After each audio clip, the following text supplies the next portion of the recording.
지금 아시아 여행 시장에서 믿기 힘든 변화가 벌어지고 있습니다. 수십 년간 도쿄와 오사카만을 고집하던 대만 관광객들이 최근 전혀 다른 도시로 몰려가고 있기 때문입니다. 대만의 한 여행 플랫폼 발표한 선호 여행지 조사에서 부산이 오사카 바로 다음 자리에 올랐습니다. 단기 여행 부문에서는 일본 도시 전체를 누르고 1위를 차지했습니다. 서울도 아닙니다. 한국의 지방 도시 부산입니다. 15년간 일본만 최고라고 믿었던 대만 여행 에디터는 코웃음을 쳤습니다. 부산? 거기에 뭐가 있다고? 그런데 그 코웃음은 사흘 만에 지워졌습니다. 대체 무슨 일이 있었던 걸까요? 15년 차 전문가의 편견을 처참하게 무너뜨린 사흘간의 기록, 지금 공개됩니다. 이어질 이야기가 궁금하시다면 구독과 좋아요로 함께 해주세요. 안녕하세요. 저는 대만에서 여행 잡지를 만들고 있습니다. 이름은 천회일인, 올해로 43살이 됐습니다. 타이베이에서 여행 잡지 소속 에디터로 일한 지 15년이 넘었습니다. 여행 잡지라고 하면 무엇이 떠오르십니까? 맞습니다. 예쁜 사진, 맛있는 음식, 그리고 추천 여행지. 저는 그런 콘텐츠를 15년 동안 만들어 왔습니다. 그 중에서도 제가 가장 자신 있었던 분야가 있습니다. 바로 일본이었죠. 매년 봄이면 일본 벚꽃 특집을 만들었습니다. 가을이면 교토 단풍 특집을 냈습니다. 겨울이면 홋카이도 온천 특집이었습니다. 저는 일본을 사랑했습니다. 도쿄의 정돈된 거리, 오사카의 먹거리, 교토의 전통미.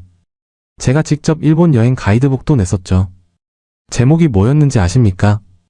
아시아의 완성 일본이었습니다. 그 책이 대만에서 3만 부가 팔렸습니다. 15년 동안 저는 한 번도 의심하지 않았습니다. 아시아 여행의 정답은 일본이라고요. 한국은 어떻게 생각했냐고요? 솔직히 말씀드리겠습니다. 서울은 인정했습니다. 명동 쇼핑, 한류 콘텐츠 그 정도는 알고 있었죠. 하지만 그게 전부였습니다. 한국의 다른 도시는 생각해본 적도 없었습니다. 서울이 한국 여행의 전부라고 믿었습니다. 그리고 그 서울도 도쿄에 비하면 부족하다고 생각했었죠. 그런데 말입니다. 올해 초부터 뭔가 이상한 일이 벌어지기 시작했습니다. 저희 잡지사 편집회의 때 일이었습니다. 매달 첫째 주 월요일마다 전체 편집 회의를 하죠. 회의실에 에디터 12명이 모여 앉아 다음 달 특집 주제를 정하는 자리입니다. 그날도 저는 의자에 앉아 노트북을 펴고 다음 달 일본 특집 기획안을 준비하고 있었습니다. 후쿠오카 맛집 특집을 생각하고 있었거든요. 그때 막내 에디터가 손을 들었습니다. 편집장님, 이번 독자 설문 결과 좀 보셨습니까? 편집장이 고개를 끄덕였습니다. 막내가 화면에 설문 결과를 띄웠습니다. 가장 가보고 싶은 아시아 도시. 저는 당연히 도쿄가 1위일 거라고 생각했죠. 아니면 오사카. 그런데 화면에 뜬 1위는 제가 전혀 예상하지 못한 도시였습니다. 부산이었습니다. 저는 잠깐 눈을 비볐습니다. 부산이요. 서울도 아니고요. 막내가 고개를 끄덕였습니다. 네. 부산이 도쿄를 제치고 1위입니다. 저는 속으로 코웃음을 쳤습니다. 설문 응답자가 몇 명인데요? 표본이 작은 거 아닙니까? 3,200명입니다. 3,200명이면 적지 않은 숫자였습니다. 하지만 저는 인정하고 싶지 않았습니다. 여러분도 그런 경험 있지 않습니까? 오랫동안 믿어온 것이 흔들리는 순간이요. 그때 사람은 두 가지 반응을 보입니다. 받아들이거나 거부하거나. 저는 거부했습니다. 회의가 끝난 뒤 사무실로 돌아와 컴퓨터를 켰습니다. 대만 최대 여행 커뮤니티 사이트에 접속했습니다. 검색창에 부산을 입력했죠. 그리고 놀랐습니다. 후기가 쏟아져 나왔어요. 부산 돼지국밥 인생 음식이었다. 광안리 밤바다에서 치맥했는데 인생 최고 야경. 감천문화마을 한복 체험 너무 예뻤다. 자갈치 시장 회 가성비 미쳤다. 스크롤을 내렸습니다. 끝이 없었습니다. 한 달 사이 부산 후기만 수백 건이 올라와 있었습니다. 저는 고개를 저었습니다. 유행이겠지? 한때 반짝하는 거겠지. 대만 사람들은 원래 새로운 여행지에 열광하는 경향이 있습니다. 몇 년 전엔 다낭이 그랬고 그전엔 방콕이 그랬습니다. 부산도 그런 유행 중 하나일 거라고 생각했습니다. 그런데 이상한 건 그 다음 주에도 그 다음 달에도 부산 이야기가 줄지 않았다는 겁니다. 오히려 늘어났습니다. 사무실에서도 마찬가지였습니다. 점심시간마다 후배 에디터들이 하는 이야기가 달라졌습니다. 웨이린 선배 부산 가보셨어요? 아니요. 꼭 가보세요. 진짜 좋아요. 일본보다 낫다는 사람도 있어요. 저는 그 말에 기분이 나빴습니다. 일본보다 낫다니요? 제가 15년 동안 일본 전문가로 일해왔는데 한국 지방 도시가 일본보다 낫다는 겁니까? 저는 그때까지 부산이 어디에 있는지도 정확히 몰랐습니다.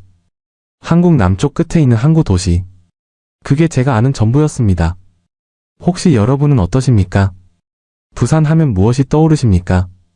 그때 저에게 부산은 아무것도 아니었습니다. 서울의 그림자. 도쿄의 발끝에도 미치지 못하는 도시. 저는 그렇게 믿고 있었습니다. 그런데 말입니다. 그 믿음이 얼마나 갈 수 있었을까요? 며칠 뒤 편집장이 저를 불렀습니다. 그리고 한마디를 했습니다. 그 한마디가 제 15년을 흔들기 시작했습니다. 편집장실 문을 열고 들어갔습니다. 편집장이 모니터를 보고 있었습니다. 자리에 앉으라는 손짓을 했습니다. 웨이린 다음 달 특집 뭐로 준비하고 있어? 후쿠오카 맛집 특집이요. 일본 규슈 쪽으로 잡았습니다. 편집장이 고개를 저었습니다. 그거 빼 부산으로 가. 저는 잠시 멈췄습니다. 부산이요? 응, 부산 특집 만들어 와. 직접 가서 취재하고. 편집장님, 지금 부산이 유행이긴 하지만 우리 잡지는 15년 동안 일본 특집으로 독자를 모아왔습니다. 갑자기 방향을 바꾸면 편집장이 말을 끊었습니다. 이것 좀 봐. 모니터를 돌려서 제게 보여줬습니다. 한국관광공사 통계 페이지였습니다. 숫자들이 나열되어 있었습니다. 저는 그 숫자들을 하나씩 읽기 시작했습니다. 그리고 읽을수록 표정이 굳어졌습니다. 부산 방문 외국인 관광객 364만 명. 이게 어느 정도 숫자인지 아십니까? 부산 전체 인구가 323만 명입니다. 도시에 사는 사람보다 그 도시를 찾아온 외국인이 더 많았던 겁니다. 상상이 되십니까? 여러분이 사시는 동네의 주민수보다 외국인 관광객이 더 많이 몰려든다고 생각해보세요. 그게 지금 부산에서 벌어지고 있는 일이었습니다. 하지만 저를 진짜 멈추게 한 건 그 다음 줄이었습니다. 국적별 방문객 비중 1위 대만 68만 7,832명 18.9%. 저는 모니터에서 눈을 떼지 못했습니다. 대만이 1위라고요. 2위 중국 56만 명, 3위 일본 54만 명. 대만이 중국보다 많고 일본보다 많았습니다. 이 세 나라 비중만 합쳐도 전체의 절반에 육박했습니다. 그런데 그 절반의 꼭대기에 대만이 있었던 겁니다. 편집장이 조용히 말했습니다. 더 있어. 스크롤을 내렸습니다. 대만인 부산 방문 비율이었어요. 이 숫자가 무서운 속도로 올라가고 있었습니다. 3년 전에는 13%였습니다. 그게 16%가 됐고 올해 상반기에는 23%를 넘었습니다. 저는 의자 등받이에 몸을 기댔습니다. 솔직히 머리가 복잡했죠. 15년간 일본만 다뤄온 사람한테 이 숫자들은 불편했습니다. 대만 사람 68만 명이 부산에 갔다는 건 그 68만 명이 도쿄를 선택하지 않았다는 뜻이기도 했으니까요. 그래도 쉽게 인정할 수는 없었습니다. 편집장님, 이거 직항이 많아서 그런 거 아닙니까? 가깝고 싸니까 가는 거지? 관광 경쟁력이 있어서 가는 게 아니라. 편집장이 웃었습니다. 그것도 확인해봤어. 항공 데이터를 열었습니다. 부산에서 대만 타이베이까지 직항이 하루에 9편이 뜹니다. 항공사만 7개가 경쟁하고 있었습니다. 올해는 대만 프리미엄 항공사까지 부산 노선을 신규 취항한다고 나와 있었습니다. 하루 9편이면 1시간 반에 한 대꼴로 비행기가 오가는 겁니다. 대만과 도쿄 사이 직항 편수와 맞먹는 수준이었습니다. 저는 반박할 말을 찾으려 했습니다. 그러니까요, 직항이 많으니까. 숫자가 부풀려진 거잖습니까? 편집장이 고개를 저었습니다. 반대야. 사람이 먼저 몰렸고 항공사가 따라간 거지. 수요가 없는 노선에 하루 9편을 띄울 항공사가 어디 있겠어. 저는 대답하지 못했습니다. 편집장이 마지막으로 하나 더 보여줬습니다. 체류기간과 소비 데이터였습니다. 부산을 찾는 외국인 평균 체류기간이 6.2일이었습니다. 3년 전에는 4.4일이었습니다. 하루 이틀 스쳐 지나가는 게 아니라 거의 일주일을 머문다는 겁니다. 1인당 평균 소비 금액은 828달러. 하나로 100만 원이 넘었습니다. 이것도 전년 대비 크게 늘어난 숫자였습니다. 여러분이라면 어떻게 하셨겠습니까? 15년 동안 일본이 최고라고 믿어왔는데 자기 나라 사람 68만 명이 한국 지방 도시에 열광하고 있다면? 그리고 체류 기간은 점점 길어지고 쓰는 돈은 점점 늘어나고 항공사들은 경쟁적으로 노선을 늘리고 있다면? 인정하시겠습니까? 아니면 부정하시겠습니까? 저는 부정을 택했습니다. 숫자는 숫자일 뿐이라고 생각했습니다.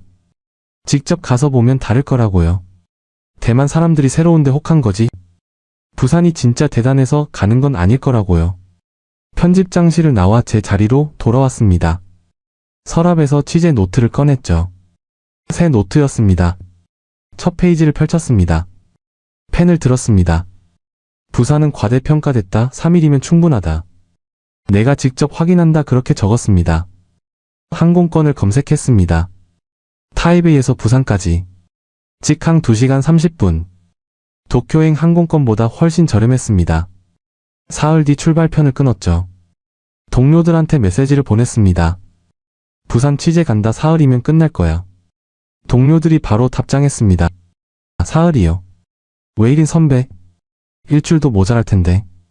부산 얕보면 큰일 납니다. 저는 피식 웃었습니다. 한국 지방 도시를 일주일이나 취재하라고요. 말도 안 되는 소리였습니다. 하지만 그때 저는 몰랐습니다. 김해공항에 발을 디딘 순간부터 제 취재 노트가 미완성 문장들로 채워지기 시작할 거라는 걸요. 사흘 뒤 아침 타오이안 국제공항 출국장으로 걸어가면서 주변을 둘러봤어요. 그리고 조금 놀랐습니다. 부산행 탑승구 앞에 사람들이 가득하더군요. 대만 사람들이었습니다. 젊은 커플, 가족 단위, 친구끼리 온 여성 그룹까지. 탑승구 의자가 모자라서 서 있는 사람도 있었어요. 혹시 아시는 분들 있을까요? 예전에 일본행 비행기 탈 때 풍경이요. 딱 그 분위기였습니다. 그 인파가 지금 부산으로 향하고 있었죠. 비행기에 올라 좌석에 앉아서 주변을 살폈어요. 승객 대부분이 대만 사람이었습니다.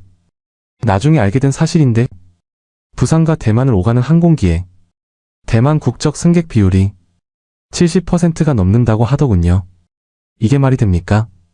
옆자리 젊은 여성이 핸드폰으로 뭔가를 열심히 보고 있었어요. 슬쩍 봤더니 부산 맛집 리스트였습니다. 돼지국밥이라는 글자가 눈에 들어왔죠.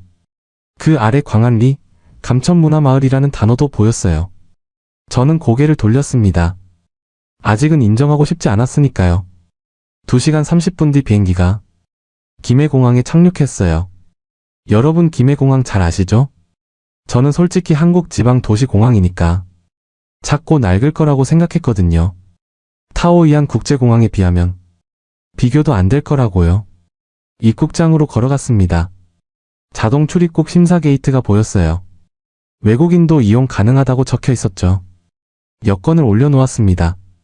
화면이 얼굴을 인식했어요. 게이트가 열렸습니다. 3초였어요. 저는 뒤를 돌아봤습니다. 입국 심사가 끝난 겁니까? 도쿄 나리타에서는 줄 서서 15분은 기다려야 했거든요. 수함을 찾는 곳으로 갔더니 제 캐리어가 이미 나와 있었습니다. 나리타에서는 30분쯤 기다려야 했는데 말이죠. 입국장을 빠져나왔어요. 그리고 멈춰 섰습니다. 눈앞에 대만어로 된 안내 표지판이 보였거든요. 환영합니다. 대만 여행객 여러분. 비집 부산 패스 안내 부스가 바로 옆에 있었습니다. 직원이 대만어로 설명하고 있었어요. 대만 관광객 전용 안내 부스라니. 지방 도시 공항에서요. 저는 잠시 그 부스를 바라봤습니다. 이건 단순한 관광 안내가 아니었어요. 이 도시가 대만 사람들을 얼마나 의식하고 있는지를 보여주는 장면이었죠. 공항을 나서서 경전철을 타고 시내로 향했습니다. 열차 안에서 핸드폰을 켜보니 무료 와이파이가 잡히더군요. 창밖으로 부산 시내가 보이기 시작했어요. 건물들이 낮았습니다. 도쿄처럼 빼곡하지 않아서 하늘이 넓었죠. 저 멀리 바다가 얼핏 보였어요. 도시 안에서 바다가 보인다는 게 신기했습니다. 도쿄에서는 상상할 수 없는 풍경이었거든요. 호텔은 서면이라는 곳이었어요. 부산에 번화가라고 들었습니다. 체크인을 마치고 방에 들어가서 창문을 열었죠. 거리가 내려다 보였어요. 저녁 7시 배가 고팠습니다. 대만에서라면 어떻게 했을까요? 야시장에 나가거나 푸드판다로 배달을 시켰을 겁니다. 푸드판다 배달 시간은 보통 40분에서 1시간이에요. 배달비도 따로 붙죠. 동료가 보낸 메시지가 떠올랐어요. 쿠팡 이츠 깔아보세요.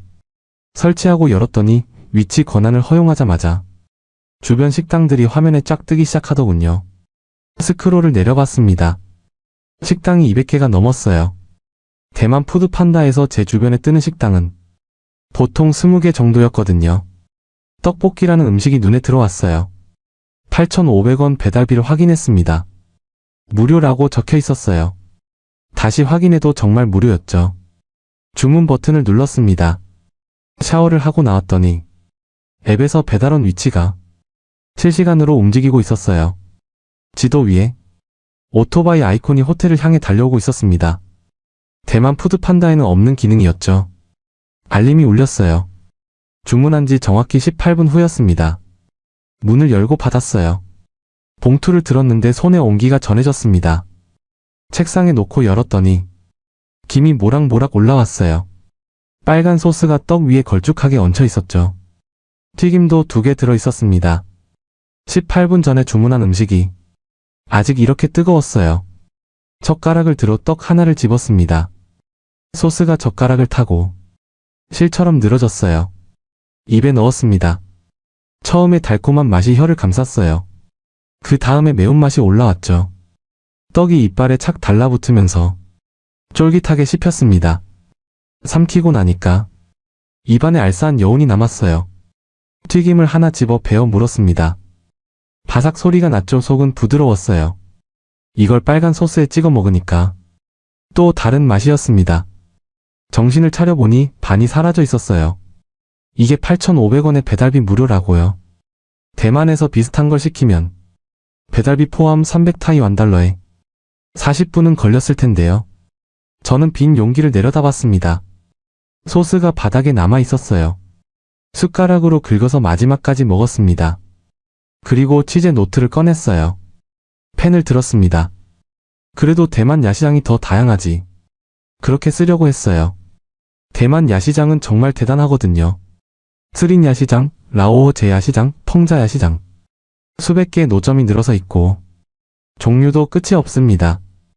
그건 자신 있었어요. 하지만 펜을 든 손이 멈췄습니다. 야시장은 직접 나가서 뜨거운 밤 공기 속에서 줄을 서야 하잖아요. 호텔 방에서 버튼 하나 누르면 18분 만에 뜨거운 음식이 문 앞에 오는 시스템과 비교하면 미완성 문장이 하나 생겼습니다. 첫 번째였어요. 완성할 수 없었습니다. 거짓말을 쓸 수는 없으니까요. 부산에 온 지 3시간밖에 안 됐는데 벌써 하나가 흔들렸습니다. 다음날 아침 눈을 떴습니다. 창밖으로 햇살이 들어왔어요. 부산의 아침은 타이베이보다 건조했죠. 공기가 맑았습니다. 씻고 옷을 입으면서 오늘 취재 계획을 정리했어요. 첫 번째 목적지는 이미 정해져 있었습니다. 돼지국밥이었습니다. 왜 돼지국밥이었냐고요? 출발 전에 데이터를 하나 더 확인했기 때문이에요. 부산관광공사가 대만 관광객 15,796명을 대상으로 설문조사를 했더군요. 선호하는 부산 음식 1위 66.9%가 돼지국밥을 꼽았습니다. 3명 중 2명이 돼지국밥을 먹으러 부산에 온다는 뜻이에요. 2위가 부산 어묵 37%, 3위가 씨앗 호떡 22%였죠. 압도적 1위였습니다. 저는 그 숫자를 보면서 이해가 되지 않았어요. 국밥이 뭐 대단하다고. 대만에도 돼지고기 탕은 있습니다. 루로우판도 있고 주로우탕도 있죠. 우리 대만 사람들이 돼지고기를 얼마나 좋아하는지 여러분도 아시잖아요. 내장까지 요리해서 먹는 나라입니다. 그런 대만 사람들이 한국 지방 도시까지 와서 돼지국밥을 먹는다고요? 과장이 아닐까 싶었어요. 심지어 더 놀라운 사실이 있었습니다. 대만 항공사 타이거에어가 부산 돼지국밥을 콘셉트로 한 퓨전 기내식을 만들었다는 거예요. 국물 형태는 아니고 돼지덮밥으로 변형한 거였죠. 그런데 이게 4개월 만에 2166개가 팔렸다고 하더군요. 탑승권에도 돼지국밥 광고를 실었습니다. 한 달 만에 10만 장이 배포됐어요. 항공사가 기내식까지 만들 정도면 보통 인기가 아닌 거죠. 그래도 직접 먹어보기 전에는 판단하지 않겠다고 마음먹었습니다. 호텔에서 나와 택시를 탔어요. 서면 돼지국밥 골목으로 가주세요. 5분도 안 걸렸어요. 택시에서 내리자 좁은 골목이 펼쳐졌습니다. 양쪽으로 국밥집 간판이 빼곡히 걸려 있었죠. 그런데 아침 9시밖에 안 됐는데 줄이 서 있는 집이 보였습니다. 가까이 갔어요. 줄에 서 있는 사람들 절반이 대만 사람이었습니다. 대만어가 들렸어요. 한 여성이 통화하면서 말하고 있었습니다. 여기가 그 유명한 집이야. 줄이 좀 길어. 저도 줄을 섰습니다. 15분쯤 기다렸을까요? 안으로 들어갔어요. 작은 식당이었습니다. 테이블 10개 남짓. 벽에 메뉴가 적혀 있었죠. 돼지국밥 7,000원, 수육국밥 8,000원. 저는 돼지국밥을 주문했습니다. 3분도 안 돼서 나왔어요. 뚝배기에 뽀얀 국물이 가득 담겨 있었습니다. 위에 돼지고기 편육이 올려져 있었죠. 밥이 국물 속에 잠겨 있었습니다. 옆에 반찬 4가지가 놓였어요. 깍두기, 부추무침, 양파절임, 다진 마늘. 이게 다 7,000원에 포함된 거예요. 이제 여기서부터가 중요합니다. 테이블 위에 새우젓통이 놓여 있었습니다. 한 숟가락 떠서 국물에 넣었어요. 저었습니다. 그리고 한 숟가락 떴습니다. 여러분, 제가 15년간 여행 잡지를 만들면서 전 세계 음식을 먹어봤습니다. 미슐랭 레스토랑도 가봤고 길거리 음식도 수없이 먹었어요. 도쿄 라멘은 200그릇은 먹었을 겁니다. 대만 야시장은 제 뒷마당이나 다름없었죠. 그런 제가 이 한 숟가락에 멈췄습니다. 뜨거웠어요.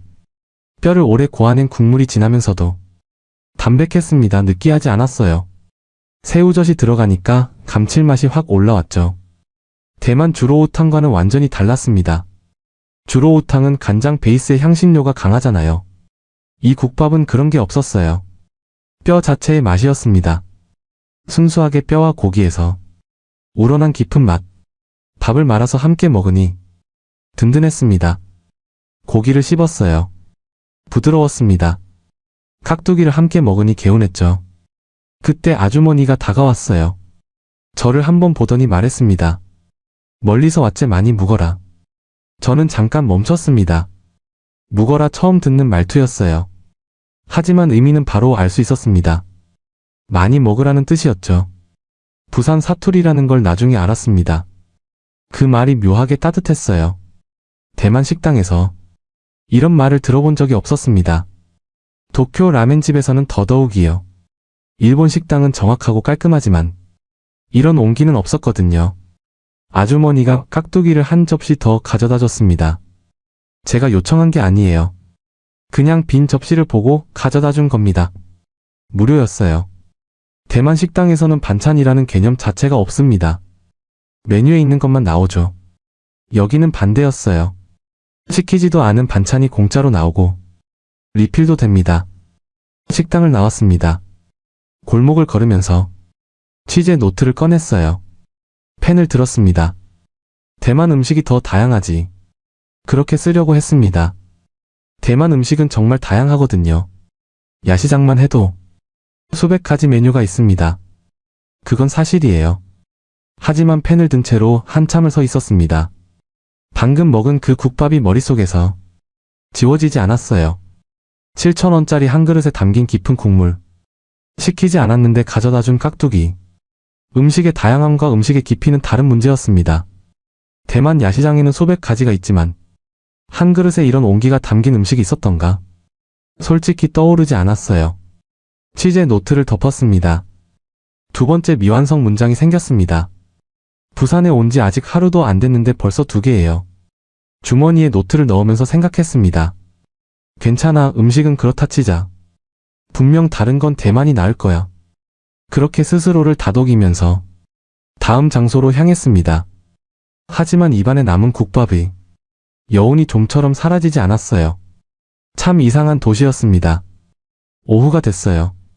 돼지국밥의 여운이 채 가시기도 전에 다음 취재지로 향했습니다. 광안리 해변이었죠. 택시를 타고 20분쯤 달렸을까요? 차창 너머로 바다가 보이기 시작했습니다. 저는 앞으로 몸을 기울였어요. 도시 한가운데서 바다가 나타난 겁니다.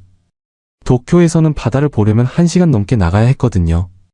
타이베이도 마찬가지였습니다. 단수이까지 지하철로 40분은 타야 했죠. 그런데 부산은 시내에서 택시 20분이면 해변이에요. 택시에서 내렸습니다. 그리고 멈췄습니다. 여러분, 해변이라고 하면 뭐가 떠오르십니까? 모래사장, 파도 소리, 갈매기.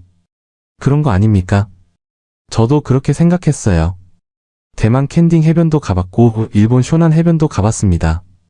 해변은 다 비슷하겠거니 했죠. 하지만 광안리는 달랐습니다. 해변 바로 앞에 거대한 다리가 놓여 있었어요. 광안대교였습니다. 바다 위를 가로지르는 곡선이 우아했죠.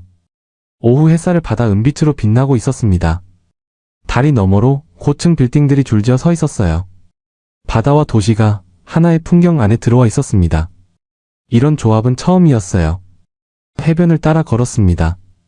카페가 줄지어 있었어요. 바다를 바라보며 앉을 수 있는 테라스석이 있었죠. 그중 한 곳에 들어가 앉았습니다. 아메리카노 4,500원. 커피를 마시면서 주변을 살폈어요. 옆 테이블에 대만 사람 4명이 앉아 있었습니다. 저는 말을 걸었어요. 취재 중이라고 소개했죠. 어디서 오셨어요? 타이 중에서요.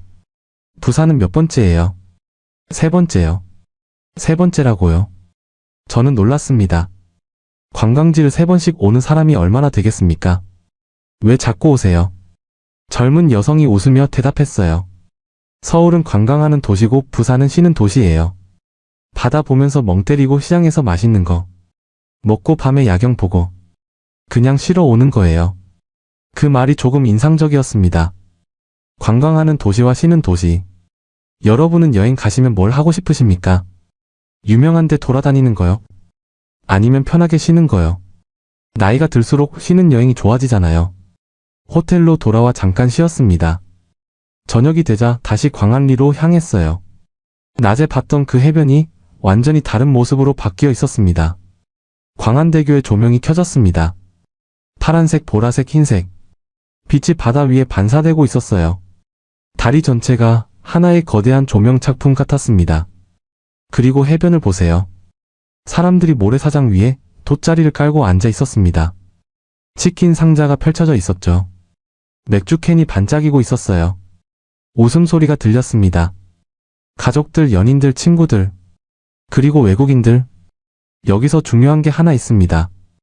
아무도 뭐라 하지 않았어요. 이게 왜 중요하냐고요? 일본 해변을 생각해보세요. 오다이바 해변공원에 가면 음식 반입이 제한됩니다. 쇼난 해변은 음주 금지 구역이 있어요. 공원에 돗자리를 깔면 경비원이 다가와서 제지하죠.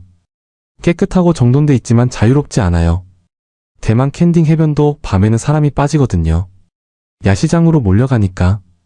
해변 자체에서 이렇게 먹고 마시며 즐기는 문화는 없었습니다. 그런데 광안리는 완전히 달랐어요. 모래사장이 거대한 야외 식당이 된 겁니다. 치킨을 주문하고 맥주를 사서 나왔어요. 치킨 한 마리 18,000원. 맥주 2캔 4,000원. 합계 22,000원. 이 돈으로 바다를 보면서 야경을 감상하면서 저녁을 먹는 겁니다. 돗자리를 깔고 앉았습니다. 치킨 상자를 열었어요. 바삭한 냄새가 바닷바람에 섞였습니다. 옆에 앉은 한국 사람들이 이야기하고 있었어요.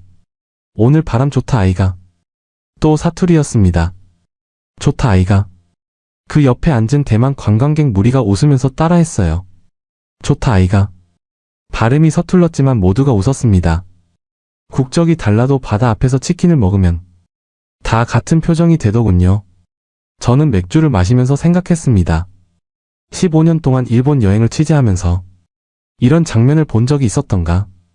도쿄 오다이바에서 바다를 보면서 치킨을 먹을 수 있었던가? 없었습니다. 규칙이 허락하지 않았거든요. 광안리는 단순한 해변이 아니었어요. 도시의 거실 같은 곳이었습니다. 누구든 와서 앉을 수 있고 먹을 수 있고 마실 수 있는 그냥 자유로운 공간. 취재 노트를 꺼냈습니다. 펜을 들었죠. 대만 캔딩이 더 아름답지. 그렇게 쓰려고 했습니다. 캔딩은 정말 아름다운 해변이거든요. 자연 경관만 놓고 보면 캔딩이 나을 수도 있습니다. 하지만 펜이 멈췄어요. 캔딩에는 자연이 있습니다. 하지만 광안리에는 자연과 도시와 사람과 자유가 다 있었어요. 비교 자체가 공평하지 않았습니다. 세 번째 미완성 문장이 생겼습니다. 부산에 온 지 하루밖에 안 됐는데 벌써 3개예요. 호텔로 걸어가면서 생각했습니다. 내일이면 돌아가는 날이에요. 하지만 솔직히 말씀드리겠습니다. 이 도시가 사흘로는 부족하다는 걸 이미 느끼고 있었어요. 둘째 날 아침이 밝았습니다. 원래 계획대로라면 오늘이 마지막 취재일이었어요. 내일 오전 비행기로 타이베이에 돌아가야 했거든요. 하지만 아침에 눈을 뜨자마자 이상한 감정이 들었습니다. 아쉬웠어요. 이 도시를 하루 만에 떠나야 한다는 게요. 저는 그 감정을 애써 무시하면서 씻고 나왔습니다. 오늘 첫 번째 목적지는 자갈치 시장이었어요. 부산 하면 해산물 아닙니까? 대만에도 해산물 시장은 있습니다. 지룽 мя오커우 야시장이 유명하죠. 싱싱한 해산물을 바로 골라서 조리해 먹을 수 있는 곳이에요. 저는 그곳을 수없이 가봤습니다. 대만 해산물이 최고라고 생각했어요. 일본 츠키지 시장도 가봤죠. 깔끔하고 정돈되어 있었지만 가격이 만만치 않았습니다. 택시에서 내렸습니다. 자갈치 시장 입구가 보였어요. 건물이 크더군요. 안으로 들어갔습니다. 1층에 수산물 판매장이 펼쳐져 있었어요. 수조마다 살아있는 생선들이 헤엄치고 있었습니다. 아주머니들이 큰 소리로 손님을 부르고 있었죠. 활기가 넘쳤습니다. 여러분 화로회라고 드셔보셨습니까? 살아있는 생선을 바로 잡아서 회로 떠주는 거예요. 저는 광어 한 마리를 골랐습니다. 아주머니가 바로 잡았어요. 눈앞에서 손질하더군요. 칼이 번개처럼 움직였습니다. 2분도 안 돼서 접시에 회가 담겨 나왔어요. 2층 식당으로 올라가라고 했습니다. 2층에 앉았습니다. 회 접시가 놓였어요. 그런데 그게 끝이 아니었습니다. 매운탕이 나왔어요. 방금 회 뜨고 남은 뼈와 머리로 끓인 탕이었습니다. 밥도 나왔어요. 반찬도 4가지 나왔죠. 이게 다 합쳐서 15,000원이었습니다. 잠깐 이게 말이 됩니까? 화로회 매운탕에 밥에 반찬까지 15,000원이요. 대만 지룽 야시장에서 비슷한 양의 해산물을 먹으려면 화로회는 훨씬 비싸죠.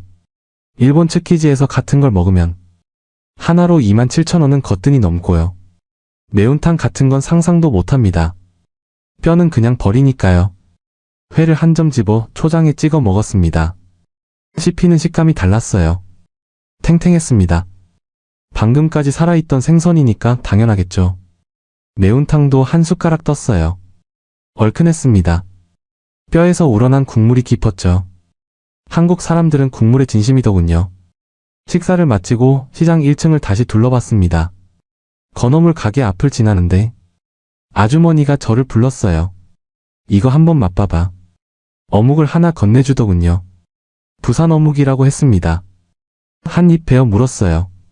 쫄깃하면서 고소했습니다. 맛있네요. 아주머니가 웃었어요. 대만에서 왔지. 어떻게 아셨어요? 요새 대만 사람들이 진짜 많이 와. 반갑다. 하나 더 줄까? 또 공짜였습니다. 이 도시 사람들은 왜 자꾸 공짜로 먹을 걸 주는 걸까요? 시장을 나와 택시를 탔습니다. 다음 목적지 감천문화마을로 향했어요. 여러분 감천문화마을이라고 가보셨습니까? 산비탈에 알록달록한 집들이 타닥타닥 붙어있는 마을이에요. 사진으로만 봤을 때는 크게 기대하지 않았습니다. 대만 추펀도 비슷한 느낌이니까요. 택시에서 내려 마을 입구로 올라갔습니다. 그런데 올라가면서 놀라운 걸 봤어요. 사람들이 한복을 입고 돌아다니고 있었습니다. 대만 사람들이었어요. 한복 체험 매장이 마을 입구에 있었죠. 가족 단위로 와서 한복을 빌려 입고 마을 곳곳에서 사진을 찍고 있었습니다. 안내판이 하나 보였어요. 이곳을 찾는 외국인 10명 중 7명이 대만 사람이라는 거예요. 저는 주변을 둘러봤습니다. 정말이었어요. 들리는 말의 대부분이 대만어였습니다. 마치 대만 관광지에 온 것 같은 착각이 들 정도였죠. 주펀과 비교하면 어떨까 생각했어요. 주펀은 좁은 골목에 사람이 빼곡히 들어차서 걷기도 힘들었습니다. 감천문화마을은 달랐어요. 골목이 넓었고 벽마다 그림이 그려져 있었습니다. 마을 어르신들이 앉아서 차를 마시고 있었어요. 여유로웠습니다. 감천문화마을을 나와 해운대 쪽으로 이동했습니다. 블루라인 파크라는 관광열차가 있다고 해서요.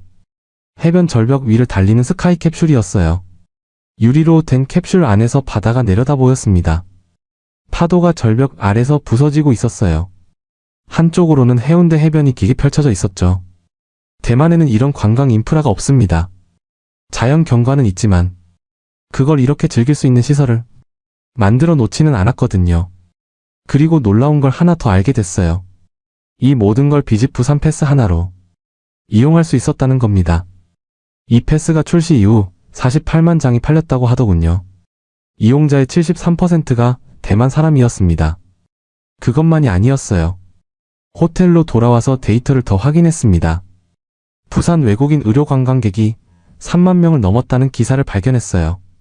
서면에 밀집한 피부과와 성형외과에 대만 관광객이 몰리고 있었습니다. 관광만이 아니었던 겁니다. 먹고 보고 즐기고 거기에 의료까지. 호텔 침대에 앉아 취재 노트를 펼쳤어요. 미완성 문장들을 세어봤습니다. 어제 2개, 오늘 2개가 더 추가됐습니다. 자갈치 시장 아주머니가 건네준 공짜 어묵이 떠올랐고 블루라인 파크 캡슐 안에서 본 바다가 눈앞에 어른거렸으니까요. 5개가 됐습니다. 이틀 만에 5개의 문장을 완성하지 못했어요. 내일 아침이면 돌아가야 합니다. 하지만 돌아가서 뭘 쓸 수 있을까요? 솔직히 자신이 없었습니다. 마지막 밤이었습니다. 내일 오전이면 김해공항으로 가야 해요. 짐을 싸야 했지만 손이 움직이지 않았습니다. 캐리어는 열어둔 채로 침대에 앉았어요. 창밖으로 서면 거리가 보였습니다. 밤 11시가 넘었는데도 사람들이 걷고 있었죠. 취재 노트를 꺼내서 처음부터 천천히 넘겨봤습니다. 첫 페이지에 제가 쓴 문장이 보였어요. 참 대단한 자신감이었습니다. 지금 보니 부끄럽더군요. 다음 페이지들을 넘겼습니다. 미완성 문장들이 줄줄이 나왔어요. 5개의 문장. 단 하나도 완성하지 못했습니다. 왜 못했을까요? 거짓말을 쓸 수 없었기 때문이에요. 여러분, 사람이 15년 동안 믿어온 걸 바꾸는 게 얼마나 어려운 일인지 아십니까? 저는 15년 동안 아시아 여행의 정답은 일본이라고 믿었어요. 그 믿음으로 책도 냈고 잡지도 만들었습니다. 제 커리어 자체가 그 믿음 위에 서 있었죠. 그런데 한국 지방 도시에서 사흘을 보냈더니 그 믿음이 통째로 흔들리고 있었어요. 저는 노트를 덮고 핸드폰을 꺼냈습니다. 부산과 대만의 관계를 더 깊이 들여다보고 싶었거든요. 그리고 숫자들을 보면서 입이 벌어졌습니다. 10년 전 대만인 부산 방문객은 7만 8천 명이었어요.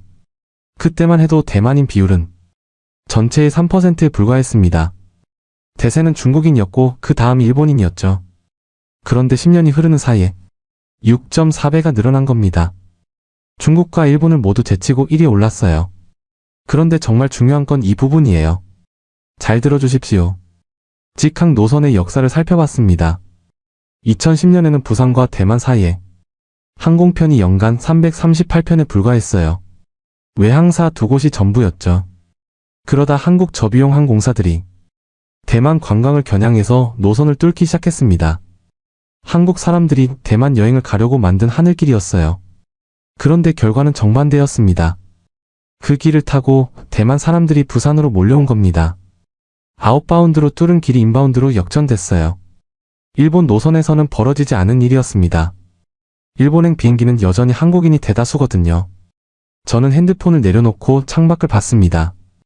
그리고 스스로에게 물었어요. 왜 이렇게 됐을까?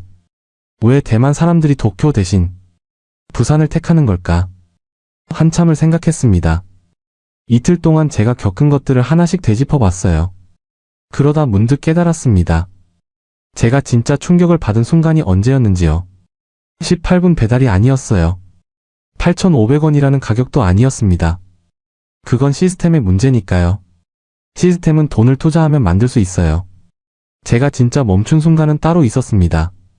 국밥집 아주머니가 제 얼굴을 보더니 멀리서 왔지 하고 말을 걸었을 때였어요. 시장에서 어묵 아주머니가 대만에서 왔지 반갑다 하면서 공짜로 하나 더 줬을 때였습니다. 광안리 모래사장에서 옆에 앉은 한국 사람이 좋다 아이가 하고 웃었을 때였어요. 그 순간들의 공통점이 뭔지 아십니까? 전부 매뉴얼에 없는 행동이었습니다. 누가 시킨 게 아니에요. 관광 마케팅에서 기획한 것도 아닙니다. 그냥 이 도시 사람들이 원래 그런 거였어요. 낯선 사람한테 먹을 걸 나눠주고 반갑다고 인사하고 웃어주는 게 이 사람들한테는 일상이었던 겁니다. 일본을 떠올렸어요. 도쿄의 편의점 직원은 매뉴얼대로 완벽하게 인사합니다. 어서 오세요. 감사합니다. 정확하고 깔끔하죠. 하지만 그 인사 뒤에 사람이 없었어요. 시스템이 시킨 인사였지 마음에서 나온 말이 아니었습니다. 여러분도 느껴보신 적 있지 않습니까? 형식은 완벽한데 온기가 없는 친절이요. 그게 일본 여행이었어요. 완벽하지만 차가운. 부산은 정반대였습니다. 형식은 투박해요. 묵어라. 와체. 표준어도 아니고 존댓말도 아닙니다. 하지만 그 안에 진심이 있었어요. 시스템이 시킨 게 아니라 사람이 건네는 말이었습니다. 저는 그제야 알았어요. 여행에서 사람들이 진짜 원하는 게 뭔지를요. 완벽한 시스템이 아닙니다. 정돈된 거리도 아니에요. 사람이에요. 내가 이 도시에 왔다는 걸 알아봐주고 반가워해주고 뭔가를 나눠주는 사람. 그게 여행자를 다시 오게 만드는 힘이었습니다. 도쿄에는 시스템이 있었고 부산에는 사람이 있었어요. 68만 명의 대만 사람들은 시스템을 선택한 게 아니라 사람을 선택한 겁니다. 이게 왜 무서운 줄 아십니까? 시스템은 따라 만들 수 있어요. 돈을 투자하면 됩니다. 하지만 사람의 온기는 따라 만들 수 없습니다. 매뉴얼로 가르칠 수 없어요. 그건 그 도시가 수십 년간 쌓아온 문화이고 체질입니다. 부산이 가진 진짜 경쟁력은 바로 거기에 있었어요. 복제 불가능한 경쟁력. 그래서 사람들이 세 번째도 네 번째도 오는 거였습니다. 저는 취재 노트를 다시 펼쳤습니다. 마지막 빈 페이지를 찾았어요. 펜을 들었습니다. 이번에는 멈추지 않았어요. 처음으로 솔직하게 쓰기 시작했습니다. 시스템은 사람을 편하게 만든다. 하지만 사람을 다시 오게 만드는 건 시스템이 아니라 사람이다. 일본은 시스템을 완성했다. 부산은 사람을 완성했다. 68만 명은 그 차이를 알고 있었다. 나만 몰랐다. 펜을 내려놓았습니다. 노트를 덮었어요. 그리고 짐을 싸기 시작했습니다. 내일이면 타이베이로 돌아갑니다. 하지만 저는 이미 알고 있었어요. 예전 그대로는 돌아갈 수 없다는 걸요. 그리고 내일 비행기 안에서 해야 할 일이 하나 있었습니다. 기사 제목을 바꿔야 했어요. 아침 6시에 알람이 울렸습니다. 눈을 떴어요. 창밖으로 부산의 아침 햇살이 들어오고 있었죠. 사흘 전 이 방에 처음 들어왔을 때가 떠올랐습니다. 그때 저는 이 도시를 깔보고 있었어요. 지금 캐리어를 끌고 나가면서 느끼는 감정은 전혀 달랐습니다. 체크아웃을 하고 호텔을 나섰어요. 공항으로 가기 전에 한 가지를 더 하고 싶었습니다. 호텔 근처 국밥집에 들어갔어요. 첫날 갔던 그 골목이었죠. 아침 7시부터 문을 열더군요. 돼지국밥 한 그릇을 시켰습니다. 아주머니가 저를 알아봤어요. 또 왔네. 오늘은 뭐 안 시키도 줄게. 깍두기 한 접시를 탁 내려놓았습니다. 국밥을 먹으면서 생각했습니다. 대만에서 단골 식당에 가도 이런 대접을 받기 쉽지 않거든요. 2번 온 손님한테 반찬을 덤으로 주는 문화. 이게 부산이었습니다. 국물을 마지막까지 마시고 일어났어요. 아주머니한테 인사했습니다. 아주머니가 웃었어요. 또 와. 부산 자주 와. 또 와. 이 말이 참 쉽게 나오더군요. 이 도시 사람들은요. 택시를 타고 김해공항으로 향했습니다. 창밖으로 부산 시내가 스쳐 지나갔어요. 사흘 동안 제가 걸었던 거리들이었습니다. 돼지국밥을 먹었던 골목, 자갈치시장 2층 식당, 감천문화마을 골목길, 광안리 모래사장, 그리고 취재 노트에 문장을 쓰려다 매번 멈췄던 순간들. 공항에 도착해서 출국 심사를 통과했어요. 탑승구 앞 의자에 앉았습니다. 비행기 출발까지 40분 남았어요. 가방에서 노트북을 꺼냈습니다. 출발 전에 미리 써둔 기사 초고가 저장되어 있었거든요. 파일을 열었습니다. 제목이 눈에 들어왔어요. 부산 과대평가된 한국의 지방 도시. 사흘 전에 쓴 제목이었습니다. 타이베이 사무실에서 마지못해 출발하면서 써놓은 거였죠. 그때는 자신 있었어요. 사흘 취재하고 돌아와서 부산이 별것 아니라는 기사를 쓸 생각이었으니까요. 그 제목을 한참 들여다봤습니다. 364만 명의 외국인이 찾는 도시를 과대평가됐다고 쓸 수 있을까요? 10년 만에 대만 방문객이 6.4배 늘어난 도시를요? 아니었어요. 과대평가는 부산이 아니라 제 편견이었습니다. 커서를 제목 위에 올렸습니다. 드래그해서 지웠어요. 빈 제목란이 깜빡이고 있었습니다. 한참을 생각했습니다. 천천히 타이핑하기 시작했어요. 68만 명이 증명한 도시 부산. 그리고 기사 본문의 마지막 문단을 새로 썼습니다. 사람들이 여행지에서 찾는 건 무엇일까요? 화려한 건물도 아니고 유명한 랜드마크도 아닙니다. 낯선 사투리로 많이 묵어라 말해주는 아주머니가 있는 도시. 바다를 보면 치킨을 먹어도 아무도 뭐라 하지 않는 도시. 7,000원짜리 국밥 한 그릇에 사람의 온기가 담긴 도시. 그래서 68만 명의 대만 사람들이 도쿄를 지나쳐 이 도시를 찾는 것이었습니다. 노트북을 닫았습니다. 핸드폰을 꺼내 편집장에게 메시지를 보냈어요. 편집장님, 다음 달 특집 방향 바꿔도 될까요? 바로 답장이 왔습니다. 어떻게? 일본 특집 빼고 부산 특집으로 가겠습니다. 편집장이 웃는 이모티콘을 보냈어요. 그래서 내가 직접 가보라고 했잖아. 탑승 안내 방송이 나왔어요. 일어나서 게이트로 걸어갔습니다. 비행기에 올라 좌석에 앉았죠. 창밖으로 김해공항 활주로가 보였어요. 비행기가 이륙했습니다. 부산이 점점 멀어졌어요. 바다가 보였습니다. 지금까지 시청해주셔서 감사드립니다. 올해 초 부산에 잠깐 여행을 갔는데 거리에서 대만 사람들이 정말 많이 보이더군요. 카페에서도 식당에서도 관광지에서도 계속 대만어가 들렸습니다. 그때 문득 이런 생각이 들었습니다. 부산이 언제 이렇게 인기가 많아졌지?